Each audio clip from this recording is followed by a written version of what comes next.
எல்லாருக்கும் வணக்கம்.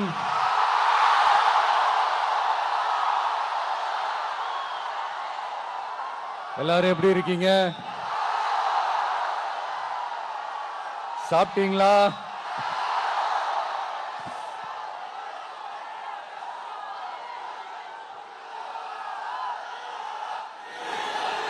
அண்ணா அவர்களுக்கு ஒரு வணக்கம், பெரியார் அவர்களுக்கு ஒரு வணக்கம்.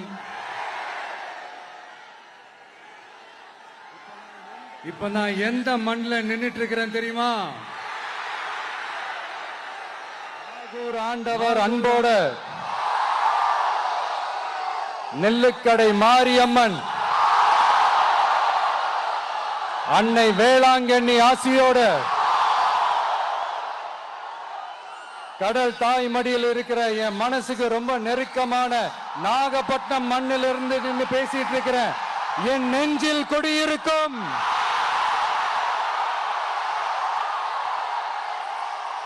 உங்கள் அனைவருக்கும் என்னைக்குமே ஒரு மீனவ நண்பனா இருக்கிற இந்த விஜயோட அன்பு வணக்கங்கள். இந்த கப்பல் இருந்து வந்து இறங்குற இந்த பொருட்களை எல்லாம் விற்கிறதுக்காக அந்த காலத்துல அந்தி கடையெல்லாம் நாகப்பட்டினத்தில் இருக்கும்னு கேள்விப்பட்டிருக்கிறேன்.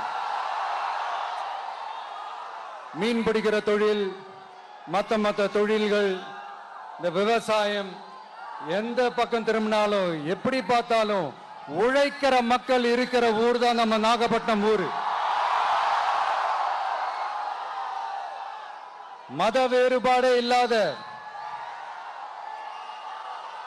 அனைவருக்கும் பிடித்து போன, மத சார்பின்மைக்கு எடுத்துக்காட்டாக வாழ்ற உங்கள் அனைவருக்கும் மீண்டும் என்னுடைய சிரம் தாழ்ந்த ஸ்பெஷல் வணக்கங்கள். இந்த தமிழ்நாட்டில் இந்த மீன் ஏற்றுமதியில் 2வது இடத்துல இருக்கிறது நம்ம நாகப்பட்டினம் ஹார்பர் தான். ஆனா அங்க நவீன வசதிகளோட இந்த மீன் பதப்படுத்துற இந்த மாடர்ன் தொழிற்சாலைகள்லாம் இல்லை. அது மட்டும் இல்ல, இந்த அடிப்படை வசதிகள் கொண்ட இந்த வீடுகள்லாம் இல்லாம ரொம்ப அதிகமா இந்த குடிசை பகுதிகள் இருக்கிற ஊரும் நம்ம நாகப்பட்டினம் ஊரு தான்.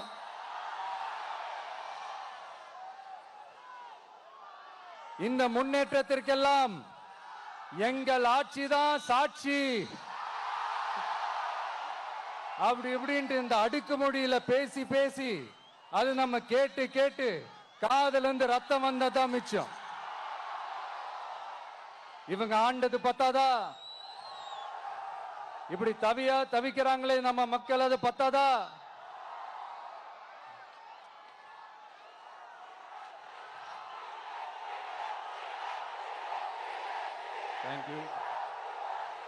தேங்க்யூ. இந்த இலங்கை கடற்படையால நம்ம மீனவர்கள் தாக்கப்படுறதையும் அதுக்கான காரணத்தை பத்தியும் அதுக்கான தீர்வை பத்தியும் நான் மதுரை மாநாட்டிலே நான் பேசியிருந்தேன். அது ஒரு தப்பா? மீனவர்களுக்காக குரல் கொடுக்கறதும் அவங்களோட நிக்கிறதும் நம்மளுடைய கடமை, நம்மளுடைய உரிமை. நான் என்ன இன்னைக்கு நேத்தாங்க அவங்களுக்காக குரல் கொடுக்கிறேன். இதே நாகப்பட்டினத்துல 14 வருஷத்துக்கு முன்னாடி 2011 February 22 இதே நம்ம மீனவர்கள் தாக்கப்பட்டதை கண்டிச்சு ஒரு பொதுக்கூட்டம் ஒண்ணு நடத்தணும் இல்லையா? இந்த விஜய் களத்துக்கு வர்றது ஒண்ணு புதுசு இல்ல கண்ணா. எப்போ வந்தாச்சு. என்ன ஒண்ணு, முன்னாடிலாம் விஜய் மக்கள் இயக்கம் என்ற அந்த இயக்கமா வந்து நிற்போம். இப்ப தமிழக வெற்றி கழகம் என்ற அந்த ஒரு அரசியல் இயக்கமா வந்து நிக்கிறோம். அவ்வளவுதான் வித்தியாசம். அன்னைக்கும் சரி, இன்னைக்கும் சரி, இனிமேலும் சரி, மக்களுக்காக மக்களோட நிக்கிறது தான். இது புரிய வேண்டியவங்களுக்கு புரிஞ்சா சரி.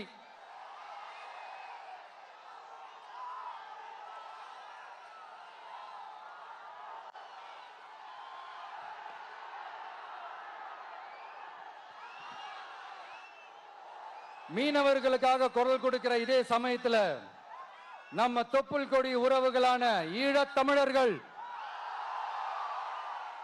அவங்க இலங்கையில இருந்தாலும் உலகத்துல எந்த மூலையில இருந்தாலும் தாய்ப்பாசம் காட்டின தலைவனை இழந்து தவிக்கிற அவங்களுக்காகவும் குரல் கொடுக்கிறது, அவங்களுக்காகவும் நிக்கிறது நம்மளோட கடமை இல்லையா? மீனவர்களோட உயிர் எந்த அளவுக்கு முக்கியமோ அந்த அளவுக்கு ஈழத் தமிழர்களோட அவங்களுடைய கனவுகளும் அவங்களுடைய வாழ்க்கையும் நமக்கு ரொம்ப ரொம்ப முக்கியம். நம்ம மீனவர்கள் படுற இந்த கஷ்டத்தை எல்லாம் பார்த்து ஒரு பெருசா ஒரு கடிதம் ஒண்ணு எழுதிட்டு அதுக்கப்புறம் கப்சிப்னு சைலண்டா போறதுக்கு நாம ஒண்ணு இந்த கபட நாடக திமுக அரசும் கிடையாது. மத்த மீனவர்கள்னா இந்திய மீனவர்கள், நம்ம மீனவர்கள்னா தமிழக மீனவர்கள், இப்படி பிரிச்சு பார்த்து பேசுறதுக்கு நாம ஒண்ணு பாசிச பாஜக அரசும் கிடையாது. நிரந்தரமான தீர்வு, நிரந்தரமான ஒரு இந்த ப்ராப்ளத்தை சால்வ் பண்றது தான் நம்மளுடைய ஒரு முக்கியமான ஒரு அஜெண்டாவே. சரி, இப்ப நம்ம நாகப்பட்டினம் ஏரியாவுக்கு வருவோம்.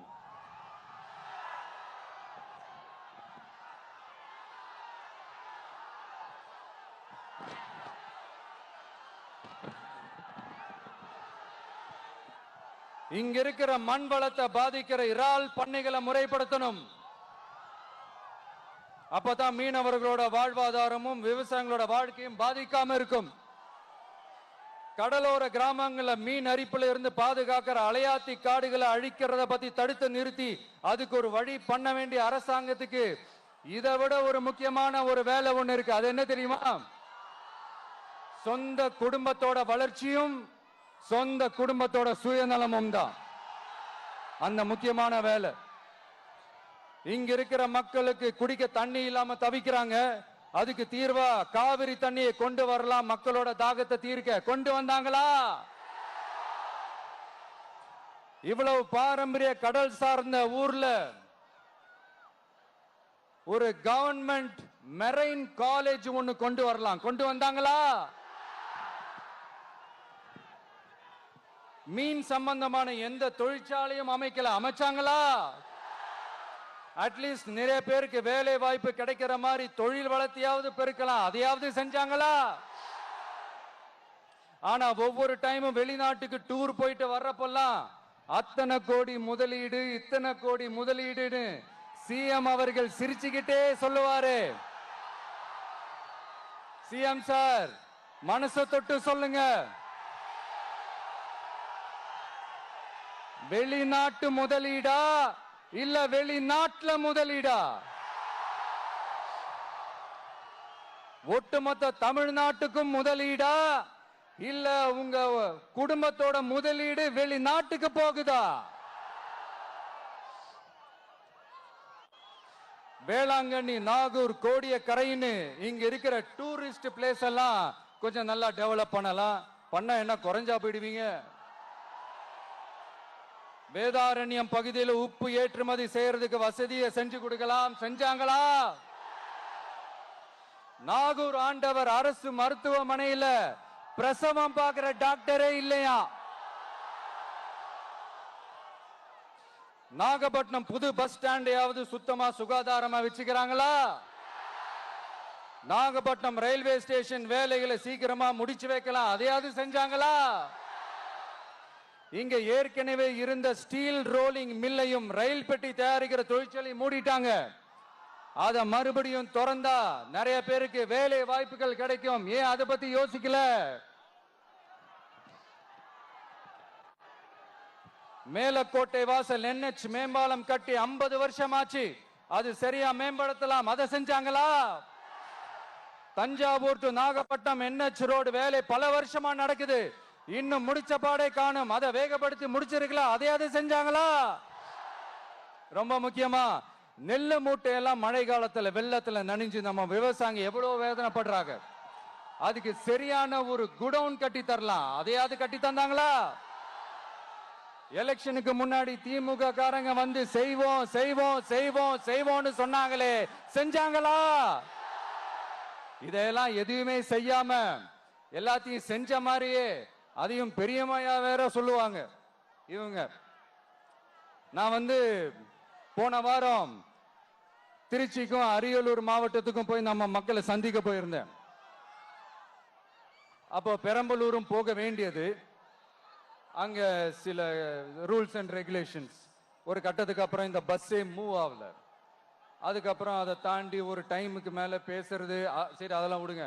இந்த நேரத்தில் பெரம்பலூர் பகுதி மக்களுக்கு நான் மன்னிப்பு கேட்டுக்கிறேன். சீக்கிரமாவே உங்களை தேடி நான் வருவேன் ஃபார் ஷுவர். நம்ம இந்த டூர் பிளான், இந்த ஷெட்யூல் போட்டதுக்கு அப்புறம் அது என்னப்பா சனிக்கிழமை சனிக்கிழமை சனிக்கிழமை அப்படின்னு ஒன்று ஸ்டார்ட் ஆச்சு. அது ஒன்றும் இல்லை, உங்க எல்லாரையும் பார்க்கும்போது உங்களுக்கு எந்த விதமான டிஸ்டர்பன்ஸும் இருந்துடக்கூடாது. முக்கியமா உங்களுடைய வேலைகளுக்கு எந்த விதமான டிஸ்டர்பன்ஸும் இருந்துடக்கூடாது அப்படின்ற ஒரே காரணத்துக்காக தான் இப்படி வீக்கெண்டா பார்த்து இப்படி இந்த பிளானை ஷெட்யூல் பண்ணோம். லீவு நாட்கள்ல ஓய்வு நாட்கள்ல வரணும்ன்றதான் அந்த எண்ணமே. அது மட்டும் இல்ல, அரசியல்ல சில பேருக்கு நம்ம ஓய்வும் கொடுக்கணும் இல்லையா? அதனாலதான் இந்த ஓய்வு நாட்களா பார்த்து இப்படி செலக்ட் பண்ணோம். சரி, இப்ப நம்ம மக்களை சந்திக்கிறதுக்கு, நம்ம சொந்தங்களை சந்திக்கிறதுக்கு எத்தனை கட்டுப்பாடுங்க. அந்த இடத்துல பர்மிஷன் இல்ல, இந்த இடத்துல பர்மிஷன் இல்ல. ஆனா அதுக்கான காரணங்கள்லாம் நீங்க கேட்டீங்கன்னா சொத்தையான காரணமா இருக்கும். அங்க பேசக்கூடாது, இங்க பேசக்கூடாது, 5 நிமிஷம் தான் பேசணும், 10 நிமிஷம் தான் பேசணும். நான் பேசுறதே 3 நிமிஷம் தான்.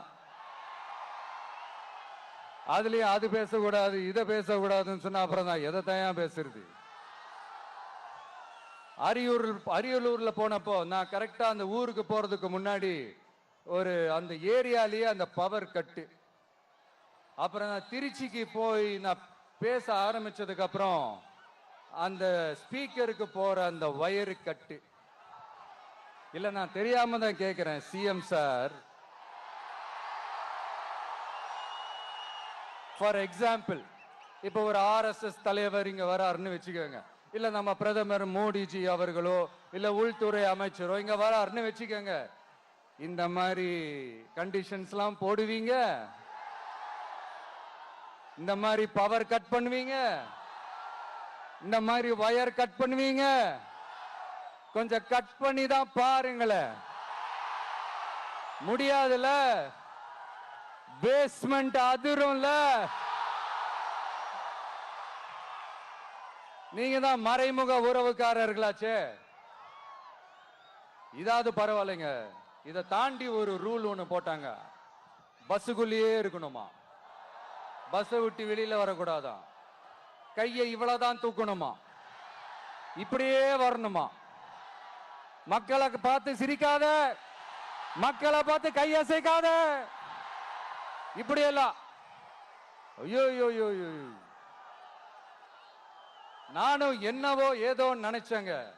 செம்ம காமெடியா இருக்குங்க. I'm just enjoying like anything. நேரடியாவே கேட்கிறேன், சிஎம் சார் மிரட்டி பாக்குறீங்களா? அதுக்கு இந்த விஜய் ஆள் இல்ல சார், அதுக்கு நாம ஆள் இல்ல சார். என்ன செஞ்சிருவீங்க? மேக்சிமம் கொள்கைய சும்மா பேருக்கு மட்டும் வச்சுக்கிட்டு குடும்பத்தை வச்சு கொள்ளையடிக்கிற உங்களுக்கே இவ்வளவு இருந்தா, சொந்தமா உழைச்சி சம்பாதிச்ச எனக்கு எவ்வளவு இருக்கும்?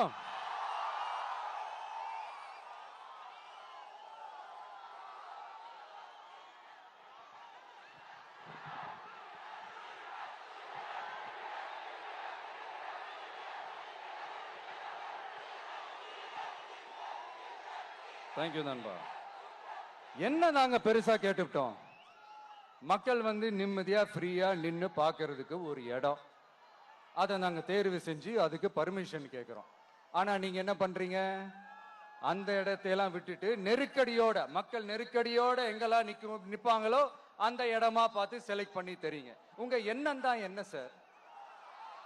நான் அவங்கள பார்க்க கூடாது, அவங்களோட பேசக்கூடாது, அவங்க குறைகளை கேட்க கூடாது, அவங்களுக்காக குரல் கொடுக்க கூடாது. என்னதான் சார் உங்க எண்ணம்? சரிங்க சார், ஒரு அரசியல் தலைவன் அப்படின்றதெல்லாம் மறந்துருங்க. ஒரு சாதாரண ஒரு தமிழ்நாட்டு மண்ணோட ஒரு மகனா, ஒரு நம்ம தமிழ் மக்களுடைய ஒரு சொந்தக்காரனா, என் மக்களை, என் குடும்பத்தை, என் சொந்தங்களை நான் பார்க்க போனா என்ன பண்ணுவீங்க? அப்பவும் தடை போடுவீங்களா? வேணாம் சார். இந்த அடுக்குமுறை, இந்த அராஜக அரசியல்லாம் வேணாம் சார். நாம ஒண்ணு இங்க தனியால் இல்லைங்க சார். மாபெரும் மக்கள் சக்தியோட பிரதிநிதிங்க சார். மாபெரும் பெண்கள் சக்தியோட சகோதரன் சார். மாபெரும் இளைஞர் இயக்கமா இருக்கிறோம் சார். மறுபடியும் சொல்றேன், 2026ல ரெண்டு பேருக்கு நடுவுல தான் போட்டியே. ஒண்ணு இன்னொன்னு, ஒண்ணு இன்னொன்னு.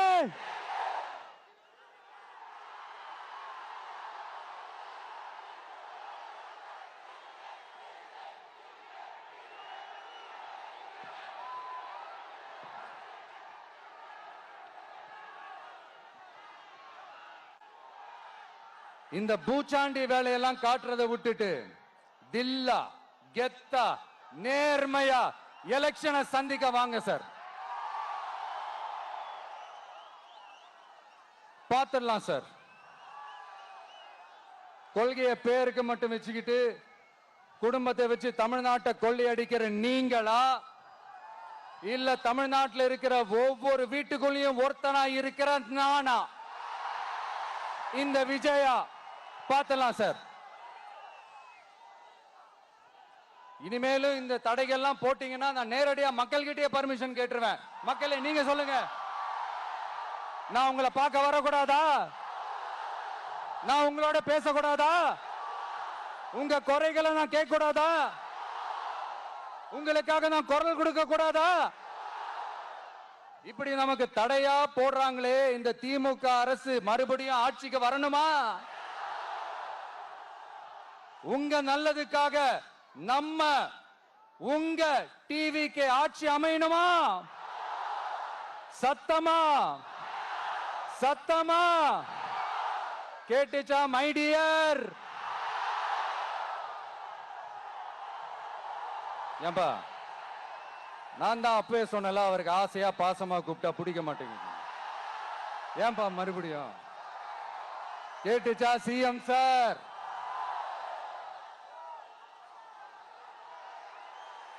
இந்த போர் முழக்கம் உங்களை ஒரு நிமிஷம் கூட தூங்க விடாது, துரத்திக்கிட்டே வரும்.